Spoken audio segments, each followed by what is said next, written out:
Bueno,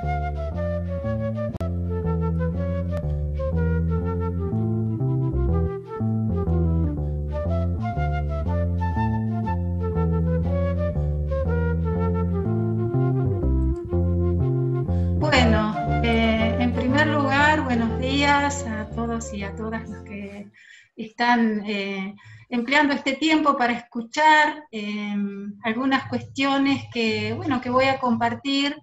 Gracias, bueno, a la generosidad también de Miriam por haberme invitado, así que, bueno, quiero agradecer la invitación de Miriam a compartir este espacio que es muy similar al que yo tengo también en mi facultad, ya que enseño didáctica general, y esa didáctica general está destinada a profesores y profesoras, en mi caso de historia y geografía, o sea que hay bastante en común con el futuro que cada uno y una de ustedes va a tener en el futuro.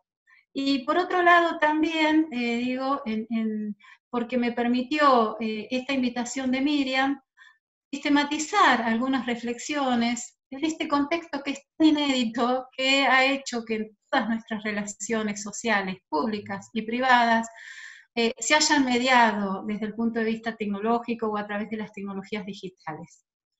Entonces, como sabemos, desde la política pública, la importancia que ha tenido garantizar la continuidad pedagógica y mantener los lazos de las instituciones escolares con las familias, hizo que sin tiempo para planificar pasáramos a enseñar bajo la virtualidad, ¿sí?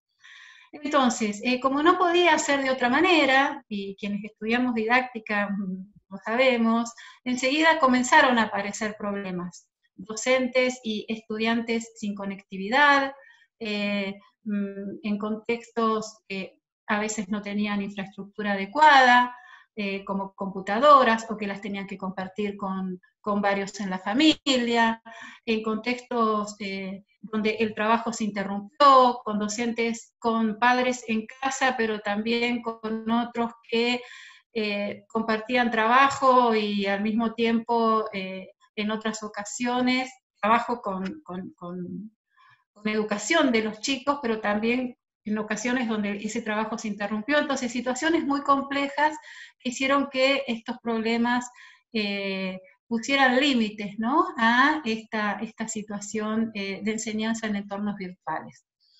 Entonces, en realidad mi idea es compartir algunas cuestiones vinculadas entonces con la didáctica y cómo interpela de algún modo a la didáctica este contexto que toca la enseñanza, que es nuestro objeto, ¿no? O sea, altera la enseñanza, el objeto de estudio de la didáctica, y por lo tanto me parece que vale la pena reflexionar en función de qué es lo que nos ha planteado este contexto de excepcionalidad, este contexto de enseñanza remota, este contexto de pandemia. Entonces, en función de lo que me había planteado Miriam, yo elaboré una presentación que se las voy a compartir como para ir anclando algunas ideas y también para tratar de controlar mis tiempos, ¿no? Y no tomar más del que debería. Así que yo les voy a compartir la pantalla ahora. El nombre que le puse a esta conversación o a este diálogo que ojalá pueda darse a continuación es Docencias, Enseñanzas, Didáctica en tiempos de COVID-19. Al cierre voy a plantear por qué esto en plural, pero en principio me parece importante recuperar, se fue, el título. Yo le había dicho a Miriam que, como ustedes leen el texto Docencia y Enseñanza, una introducción a la didáctica, que en el libro bueno, que yo escribí en el año 2006, mejor dicho, lo escribí antes, pero la Universidad Nacional de Quilmes lo publica en el año 2006 y sigue haciendo reimpresiones del texto, ¿sí? Entonces, en ese contexto yo planteaba la importancia que tenían los libros de texto y la importancia que tenía para la formación docente, enseñar cómo abordar críticamente los libros de textos, pensando en una docencia autónoma y reflexiva, donde el libro de texto no fuera el estructurante del contenido de esa práctica, pero a su vez ahí hablaba de los medios masivos de comunicación, pensando sobre todo en todos aquellos mensajes que circulan y que me parece que también la didáctica tendría que aprovechar en el sentido de aquello que aporta para la reflexión sobre la enseñanza, pero también en términos de lo que es la alfabetización audiovisual, en ese contexto, plantear cuestiones críticas para ese abordaje. Y de una manera tímida y muy limitada, también hablaba de las tecnologías de la información y la comunicación. Y digo tímida y limitada porque en ese momento lo que yo veía era que de alguna manera el acceso a Internet disponibilizaba mucha información y que lo importante era en ese contexto crear y formar en habilidades y de criterios para la búsqueda y la evaluación crítica de la información que circula en Internet. Y que después vamos a ver que hoy todavía cobra vigencia y se ha reactualizado y se ha producido mucho en este sentido. Entonces, ahí también hablaba del papel de las TIC, o de las tecnologías de la información y la comunicación, en el desarrollo de la educación a distancia, que comienza a tener mayor auge en la década de los 90, donde comienzan a establecerse las regulaciones, sobre todo en la educación superior y para la formación en educación superior, y que de algún modo, obviamente, esto hoy lo podemos ver, que ha tenido un avance significativo en el sentido de que hace muy poco han sido acreditados los sistemas institucionales de educación a distancia en las instituciones universitarias, y esto de algún modo ha permitido también que las universidades podamos ponernos al frente de esta continuidad pedagógica, intentando de alguna manera, tal como lo plantea la Ley de Educación Superior,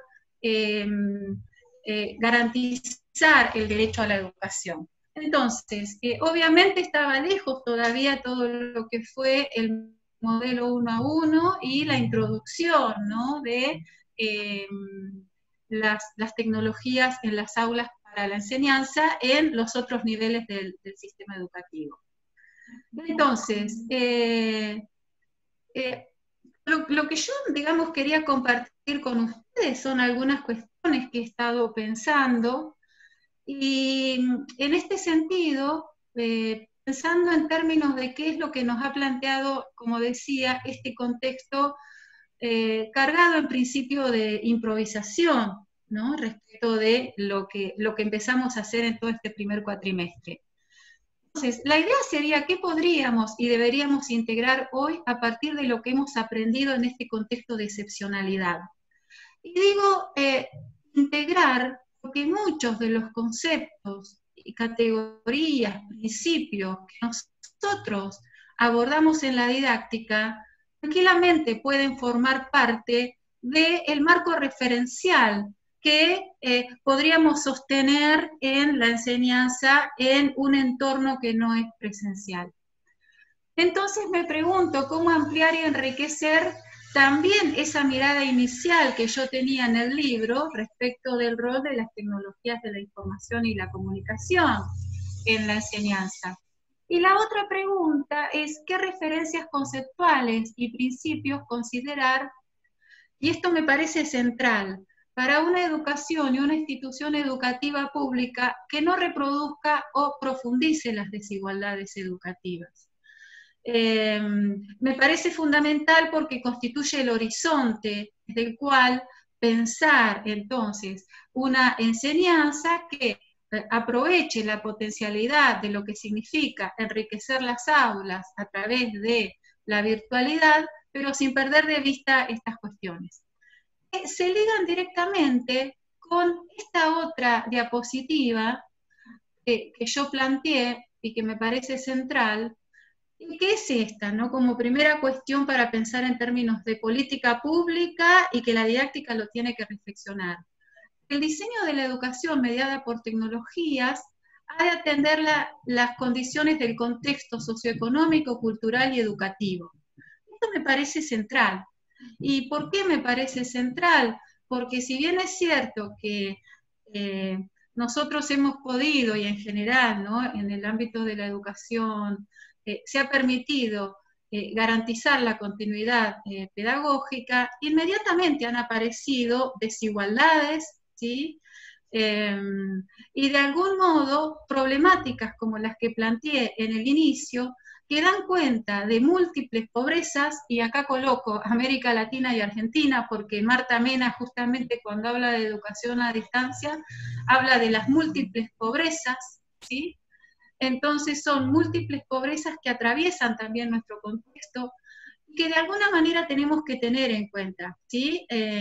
Cuestiones básicas que vinculadas con, habíamos dicho, el acceso a los aparatos, el acceso a la conectividad, cuestiones que tienen que ver con las posibilidades también de tener un contexto familiar, un contexto con un capital educativo y cultural, de padres, de familias que puedan sostener esa enseñanza. Entonces, son cuestiones para mí centrales, la didáctica no puede dejar de lado, y que de alguna manera quitan para mí ese optimismo pedagógico, en el sentido de pensar que las tecnologías per se van a solucionar los problemas educativos. De hecho, el propio gobierno ha tenido que elaborar, ¿no?, en el contexto actual, diferentes materiales, ha tenido que utilizar los medios de comunicación también, tratando de garantizar de alguna manera esta continuidad que hoy es muy, muy, muy problemática. La otra cuestión que a mí me parece central para pensar es esta, ¿no?, que la enseñanza en un entorno virtual no es una réplica de una clase presencial. Entonces, esto me parece fundamental porque en realidad implica el entorno virtual un contexto de interacción, un contexto donde sucede la enseñanza, abre múltiples posibilidades para la enseñanza y el aprendizaje a través de determinadas herramientas, que no dejan de ser herramientas, ¿no?, para enseñar. Entonces, acá, ¿por qué lo digo esto con mucha fuerza? Porque en general los docentes tenemos como sustento lo que es la docencia en la presencial, ¿no?, o la docencia presencial. Entonces, generalmente hay una tentación de trasladar ese modelo de enseñanza presencial basado fundamentalmente en la transmisión de contenidos al entorno virtual. Y esto se ha visto más en la educación universitaria, donde las aulas virtuales, generalmente a través de la utilización de la plataforma Moodle, se cargó como de PDFs, ¿no?, o sea, un repositorio de PDFs, ¿no? O sea, en ese traslado que se hace o que hacemos desde la educación presencial al entorno virtual.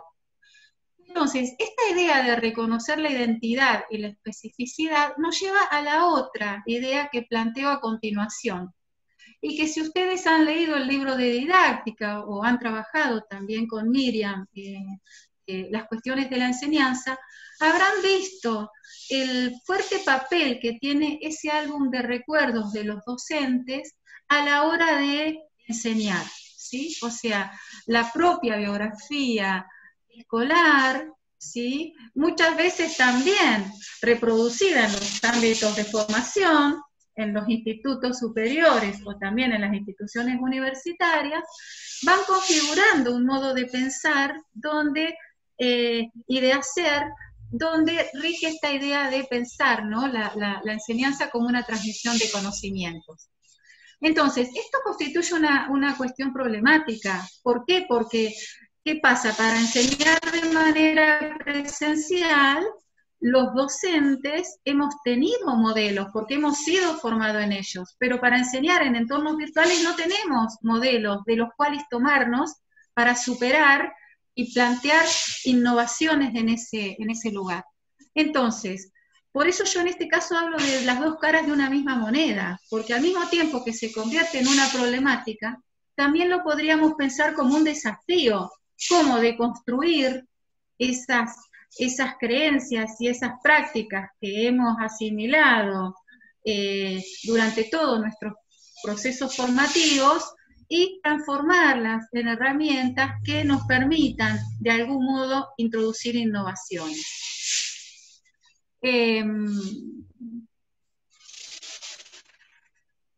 Y acá aparece otra cuestión, otra reflexión, que es esta, ¿no? Que también me parece central. Las decisiones pedagógicas deben preceder al diseño de una propuesta de enseñanza en un entorno virtual, como también lo pensamos para un entorno presencial o para la educación presencial. Preguntas: ¿para qué enseñar? ¿Enseñar? ¿A quiénes enseñar? ¿Dónde enseñar? Para mí son preguntas clave y que son previas a la elección de cualquier tecnología.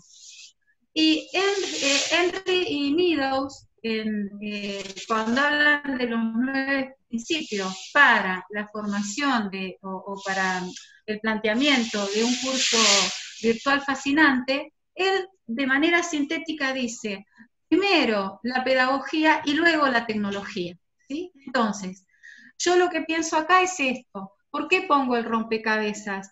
Porque de alguna manera estas preguntas implican una articulación alrededor, entonces, que implican una serie de decisiones donde no hay recetas. Esto también lo hemos planteado siempre en el campo de la didáctica. No hay recetas desde las cuales dar respuesta a estas preguntas. Y en este sentido, es importante conocer la presencia de diferentes tipos de intervenciones educativas en línea, cada una de las cuales las tendremos que pensar en función del contexto de formación, en función de a quiénes estamos formando, para qué los estamos formando, y que obviamente todas aquellas propuestas de intervención que se sustenten en supuestos socioconstructivistas y que den lugar a aprendizajes auténticos, a tareas auténticas y a evaluaciones auténticas, van a tener mayor valor que otro tipo de intervenciones centradas, por ejemplo, en transmisión de información, como podría ser un tutorial. Pero no significa que el tutorial no tenga importancia. Siempre hay que pensarlo en función, entonces, de esta idea de creación, de construcción, de reflexión, y esta idea de hipótesis, del diseño de una propuesta para intervenir en un entorno virtual. Y acá, entonces, es otra de las ideas que a mí me parecen muy significativas, ¿no? En un entorno virtual, las actividades de enseñanza y aprendizaje son el corazón, ¿sí? O sea, y esto, claro, nos pone en jaque, y nos pone en jaque porque lo que nosotros hemos pensado, y como lo dije anteriormente, es la enseñanza en función de transmisión de conocimientos. Eso es lo que prima, y es donde colocamos el punto más importante. Entonces, también voy a recuperar esta idea de Henry y Meadows, cuando ellos plantean que contenido es un verbo, dicen ellos, que me parece muy interesante. Al decir contenido es un verbo, lo que nos tenemos que preguntar es qué hacemos cuando enseñamos ese contenido. ¿Sí? Entonces, implican esas actividades la posibilidad de pensar la articulación de supuestos teóricos acerca del aprendizaje, implica pensar finalidades pedagógicas y objetivos didácticos, recursos, tipo de acompañamiento docente. ¿Sí?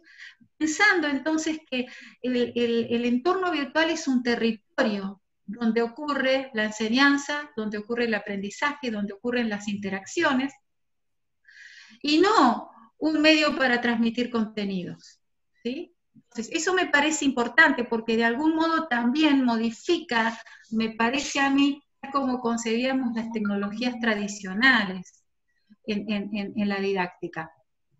Entonces, Las mejores actividades, ¿cuáles son? Aquellas que promueven aprendizajes contextualizados y la producción de conocimientos, integran distintos lenguajes, escrito, visual, auditivo, audiovisual, que promueven la colaboración, la autonomía, la autorregulación, la coevaluación y la metacognición.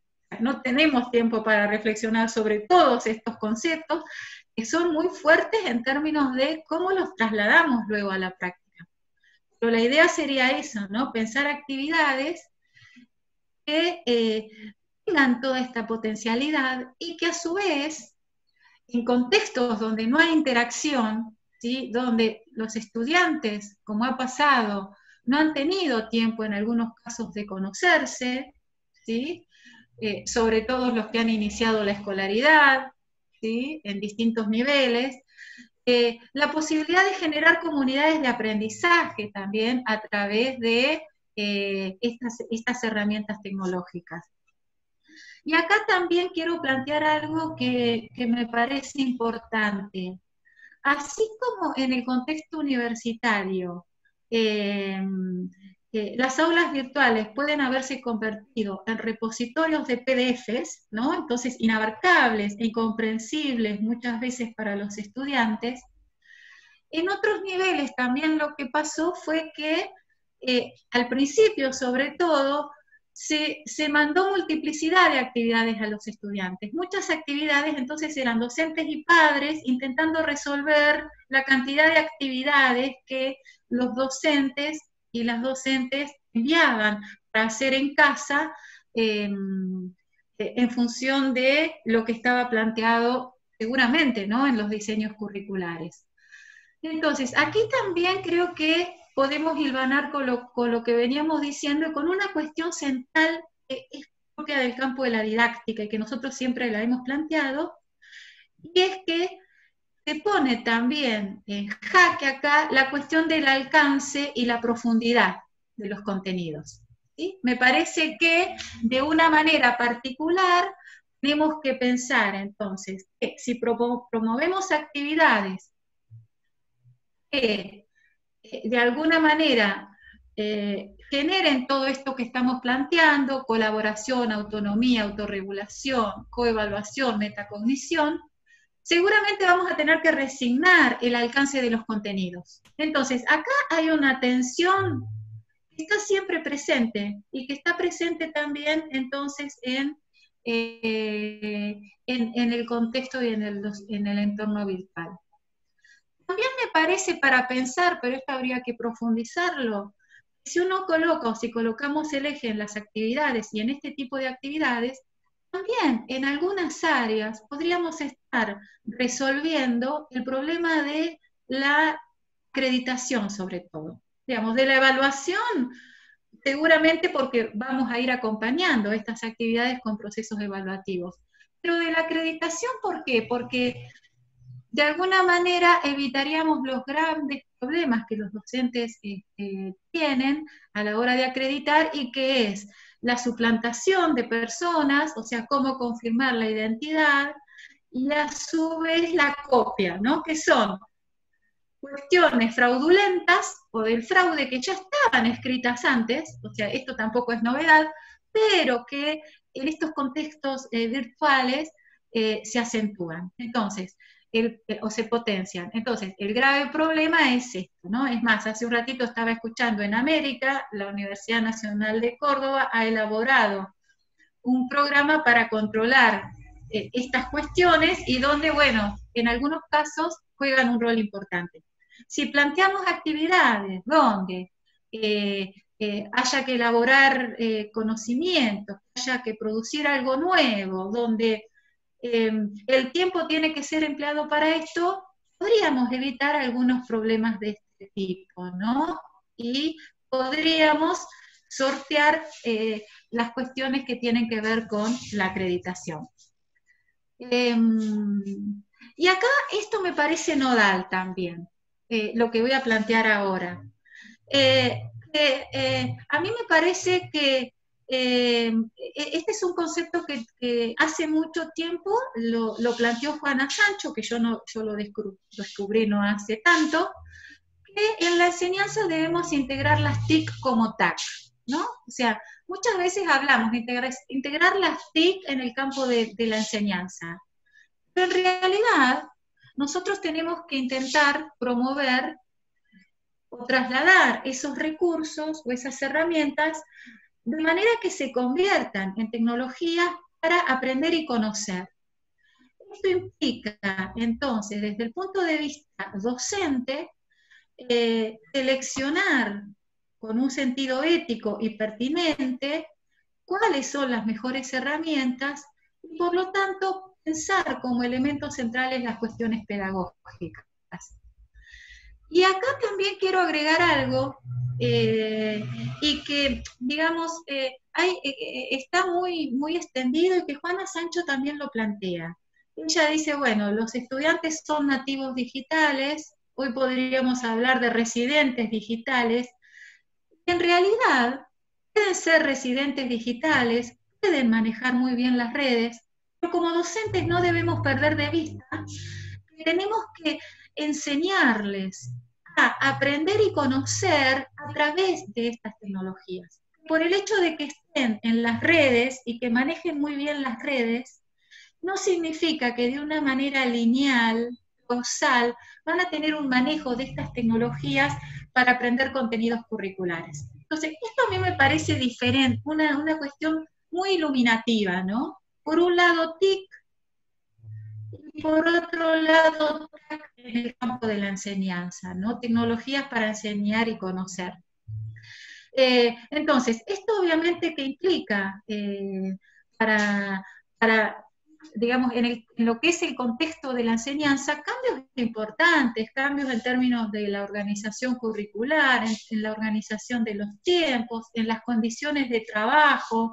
Me parece que en la didáctica tampoco podemos perder de vista estas cuestiones. ¿Por qué? Porque enseñar, como ya lo habrán visto y como lo hemos visto, insume mucho tiempo, en un punto también hasta hay cuestiones que se están planteando desde el punto de vista gremial hoy, qué está pasando con nuestro trabajo, ¿sí? En este contexto de excepcionalidad. Esto por un lado. Y por otro lado, la importancia que tiene, y acá me parece que está el nudo problemático, los docentes no solamente tienen que tener un conocimiento pedagógico del contenido o del espacio curricular que enseñan, sino también un conocimiento tecnológico, o sea, un conocimiento pedagógico, tecnológico del contenido, como lo plantean Mishra y Queller, ¿sí? Esto me parece central y muy complejo. ¿Por qué? Porque si nosotros pensamos las tecnologías más tradicionales, por ejemplo, cómo trabajar en grupo, leíamos las orientaciones, nos decían en los textos cómo lo podíamos hacer y a partir de ahí ideábamos, diseñábamos y luego llevábamos a cabo una práctica en este sentido. En el caso de estas tecnologías, implican plataformas, implican aplicaciones, que en sí mismo tienen un saber que es necesario explorar, que es necesario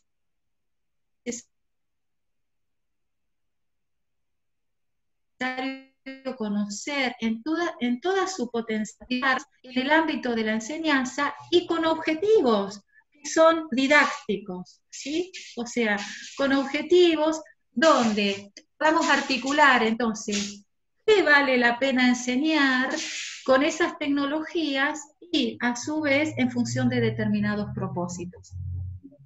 Inclusive, hoy había dicho, primero la pedagogía, luego la tecnología.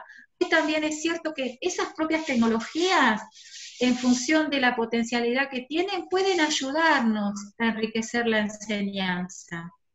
¿Por qué? Porque de alguna manera nos plantean la interactividad, la hipertextualidad, la posibilidad de, como decía, introducir diferentes lenguajes, la posibilidad de la colaboración y de producir conocimientos, de nosotros mismos crear materiales enriquecidos. Entonces, acá hay un campo problemático, de algún modo, que demanda una mirada general, pero también una mirada específica que nos permita, entonces, articular la mirada de la didáctica general con otros campos disciplinarios, que luego lo voy a retomar hacia el final.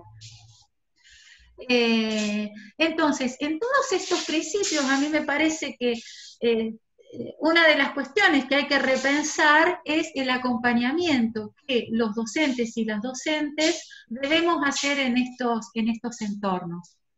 Y acá me parece que hay cuestiones que voy a destacar porque de alguna manera son específicas de los entornos y que tiene que ver con la claridad en cuanto a la organización, la disposición y la elaboración de los mensajes de carácter técnico y pedagógico. En este sentido, ¿por qué digo lo voy a resaltar? Porque cuando nosotros en la enseñanza presencial elaboramos consignas, planteamos actividades o se presentan dudas, en la interacción cara a cara las podemos resolver.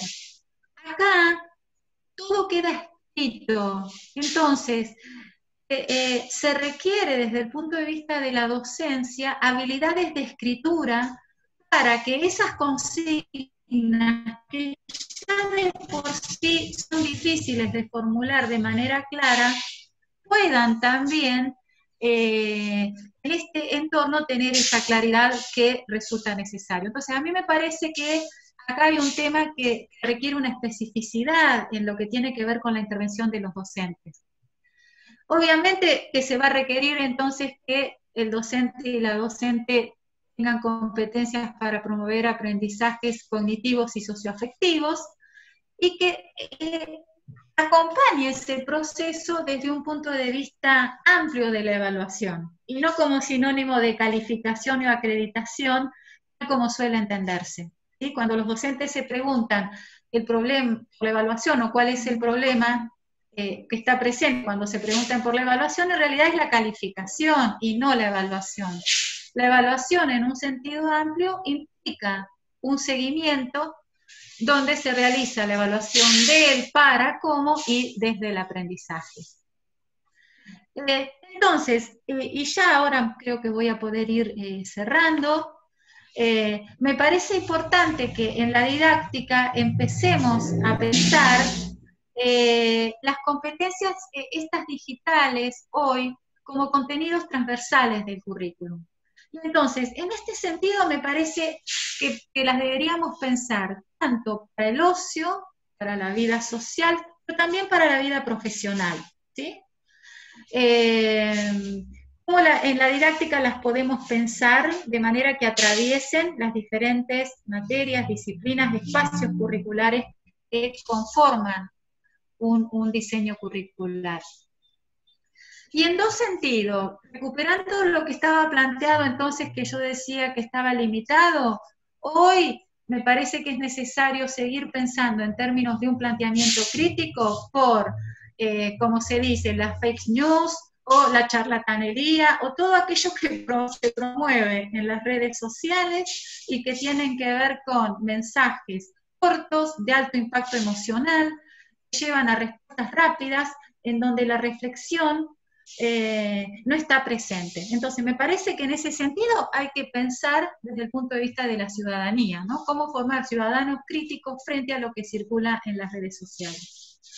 Y por otro lado me parece importante aprovechar la potencialidad que tienen las plataformas, las aplicaciones, para generar conocimientos, para producir conocimientos, para generar comunidad. También esa faceta me parece que es importante, porque de hecho nosotros la estamos utilizando y nos ha permitido de algún modo producir conocimientos de otro modo, y quizás sin formación, pero lo hemos hecho, ¿no? Lo hemos podido realizar. Entonces esto me parece importante.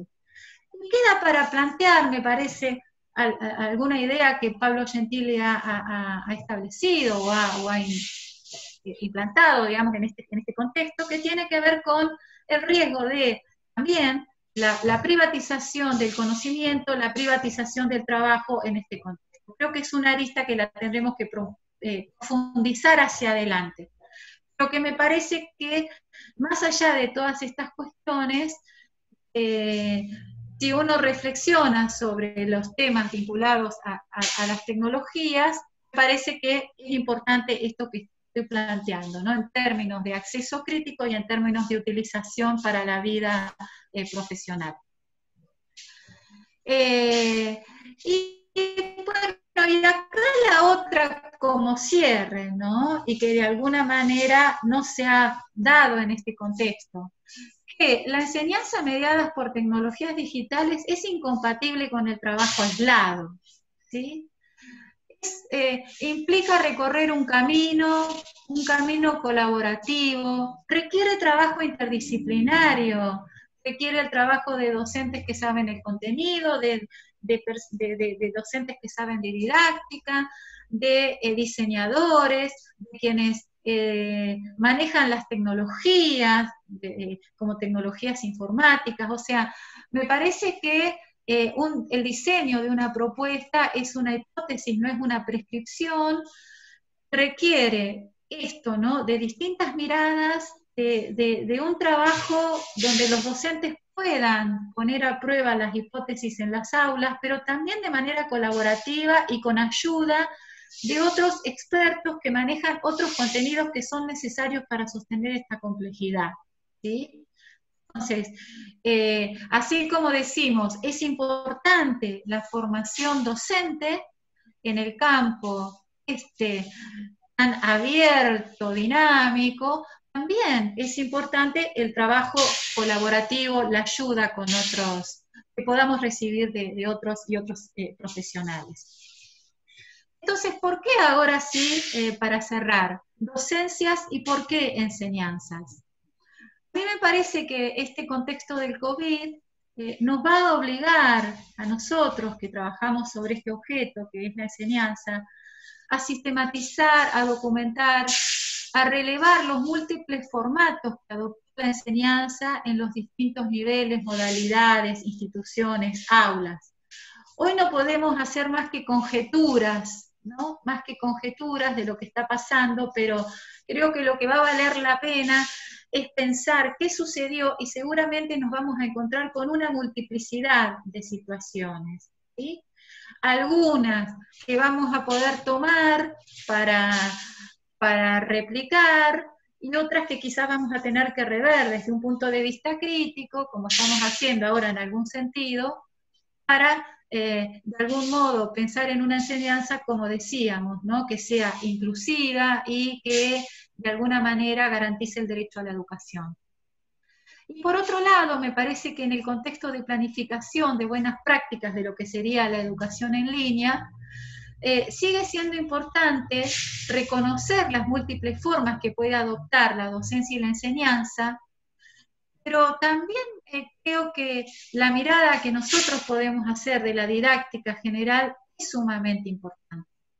Que la mirada de la didáctica general, en diálogo con quienes hacen las didácticas específicas, y obviamente también con todos aquellos que manejan plataformas, aplicaciones, tecnologías, es importante porque de alguna manera permite sostener estas cuestiones que a veces se pierden desde las miradas específicas.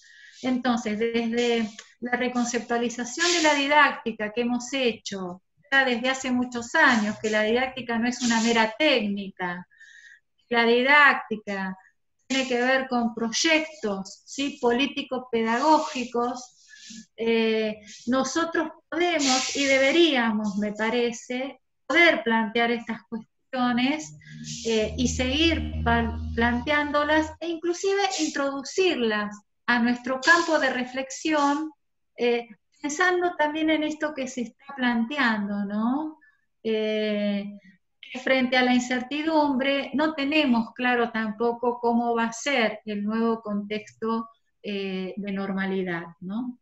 Entonces, creo que hoy puedo revalorizar hasta más que nunca, me parece, nuestro campo de estudio, la didáctica general, para pensar los problemas actuales y obviamente recuperar esa necesaria interdisciplinariedad para enriquecerla y para que sea potente en términos de lo que van a ser futuros y futuras profesoras, ¿no?